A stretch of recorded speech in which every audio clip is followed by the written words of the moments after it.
Always fascinates me when I'm out playing and playing with club golfers, and I look at their club selection around the green, particularly those shots from sort of 20, 30 yards away from the target. And so often they'll go for a high lofted club like a 60 or a 56 degree. Almost I think that the feeling is that the comfort of the loft, getting that nice flighted high shot with a lot of spin, is going to be a lot easier to control. It actually can be a more demanding shot because the leading edge, what happens with the sand iron or the lob wedge, it's very easy to get that handle set too far forward. And by doing that, you're really just showing the knife edge of the leading edge to the ground. The bounce angle has been cancelled. Experiment, try with different clubs.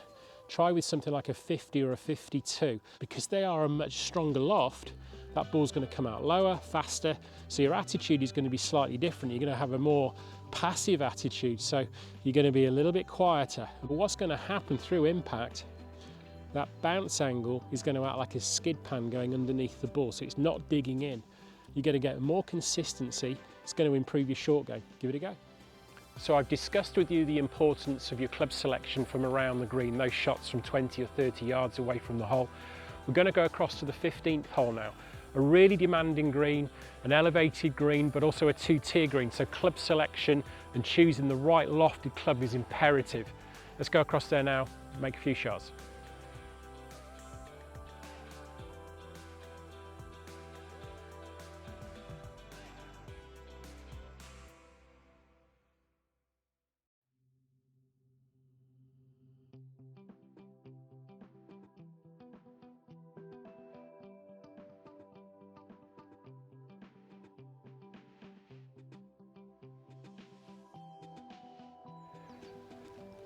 So here I am on the 15th green, this large green, it's like an upturned saucer, certainly the front portion, rises to a second tier. I've put some cones out, different coloured cones to sort of distinguish the different levels. As I start walking up the green now, we'll start off with the red cone, so I'm gradually walking uphill now. And this is where the first area of the green changes in elevation to the second tier. All right, so we've got this yellow marker here, which is signifying where the top of the tier is. And I'm going to walk to the back of the green, still rising uphill to where my target area is here, where I've put this white cone. It's a long green, it's an enormous hole, this, really tricky. So your golf club selection on those approach shots into this hole, often we're left with those shots of about 30 or 40 yards, you know, even for the biggest hitters to get onto the putting surface. So it's a demanding hole. So let's look at club selection and how important it is to make the right choice. So the thing about this hole, with the severity of the slope, it's actually going to add loft to the golf club. So your 52 wedge is going to be increased by about 4 degrees of loft, making it like a sand iron, like a 56. So just bear that in mind when you're playing this shot, how that slope is going to increase the loft on your club. So we're going to start with a 60. So effectively it's going to play like a 64 degree off this slope. Let's see how we get on. So for me, I just wouldn't feel comfortable with this club in my hand on this shot. 64 degrees of loft effectively with the slope, adding that extra bit of loft. I've got to get that ball up to the back tier, and it's going to throw the ball into the air. So let's just see how that, let's see what happens with this stroke.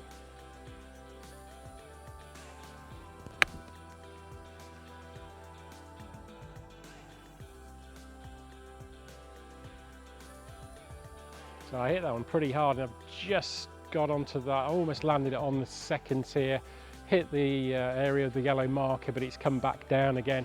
I hit that pretty hard as well, so I'll give it one more go. I was happy with the strike, but just the trajectory of the shot is just not appropriate for this hole.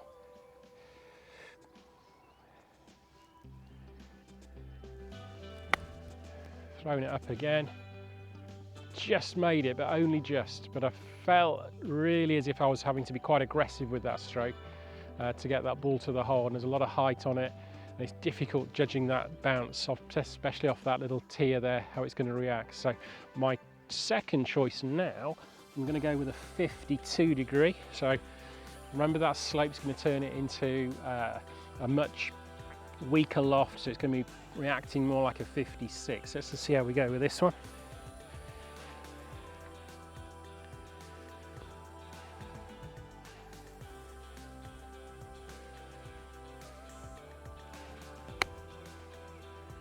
Comes out running a lot better. Again, didn't quite make the contact there, but let's give it another go. Came out much lower as I wanted it to release, but it still didn't run forward enough. So again, I don't think this is the club selection I'd be using. Let's go again. No, hit the bank. It's just killed it completely. It's hit that bank and taken all the speed off the shot. So not my club selection of choice. I'm going to go now with a 9-iron. So a much stronger lofted club. I'm going to get that ball running to the hole. I'm just going to get the ball back slightly further in the stance than I would normally play off a level, just to get that club slightly more de-lofted. And I'm going to try and just put a little bit more rotation in the forearm with the right forearm to get that club face closing through impact, get it running to the hole. Let's give it a go.